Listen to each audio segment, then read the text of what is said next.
Cracking the Grammar Code, written by Betty Schrampfer-Azar. Grammar is the backbone of any language, including English. It provides the rules and structures that allow us to communicate effectively. Just like a building needs a strong foundation, clear and correct communication relies on a good understanding of basic grammar rules. Whether you're writing an email, having a conversation, or reading a book, mastering these rules will boost your confidence and help you express yourself with clarity. Knowing the basics of English grammar is crucial for both written and spoken communication. It's about more than just avoiding mistakes. It's about conveying your message accurately and confidently. In the following sections, we'll delve into some fundamental grammar concepts, breaking them down into easily digestible pieces and providing clear examples to illuminate the rules. By the end of this guide, you'll have a firmer grasp on these essential grammar elements, equipping you to communicate with greater precision and fluency. So let's embark on this journey to unlock the power of English grammar together. Direct and indirect speech, reporting the facts.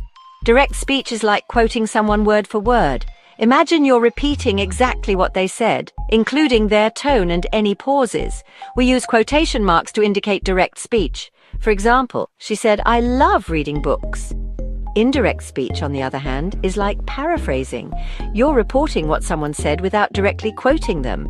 We don't use quotation marks in this case, and the tense of the verbs might change. For example, she said that she loved reading books. Notice how the tense shifts from present tense, love, in direct speech, to past tense, loved, in indirect speech. This is a common pattern when converting between the two forms. Understanding the distinction between direct and indirect speech is essential for accurately conveying information and writing engaging narratives. Determiners, specifying with precision. Determiners are words that come before nouns and help us identify which specific noun we're talking about. Think of them like pointers, directing our attention to a particular person, place, or thing. There are different types of determiners, each serving a unique purpose: articles a and the demonstratives, this, that, these, those, possessives, my, your, his, her, its, our, their, quantifiers, some, any, many, few, several, numbers 1, 2, 3, etc. Let's illustrate this with a table. Object, apple, determiner, and noun apple, sentence. I ate an apple for breakfast. Object, books, determiner, those, noun, books, sentence. Those books belong on the top shelf. Object, car, determiner, my, noun, car, sentence. Have you seen my car keys? As you can see, determiners play a crucial role in clarifying the meaning of sentences. They help us distinguish between specific and general nouns, singular and plural nouns, and more. Using the correct determiners ensures that our message is clear and unambiguous. Active and passive voice refer to the way we structure sentences, specifically focusing on the relationship between the subject and the verb. In the active voice, the subject performs the action, while in the passive voice, the subject receives the action. Active voice. The dog chased the ball, passive voice. The ball was chased by the dog. In the active voice, the sentence is more direct and concise, putting emphasis on the doer of the action, the dog. In the passive voice, the emphasis shifts to the receiver of the action, the ball. Choosing between active and passive voice depends on the context and what you want to emphasize in your writing.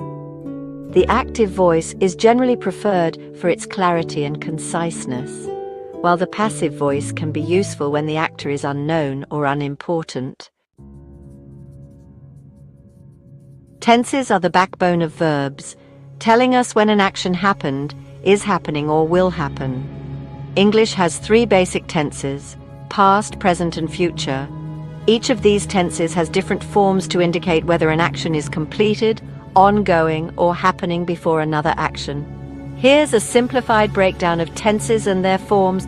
Past tense, simple past. I walked. Past continuous, I was walking. Past perfect, I had walked. Past perfect continuous, I had been walking. Present tense, simple present, I walk.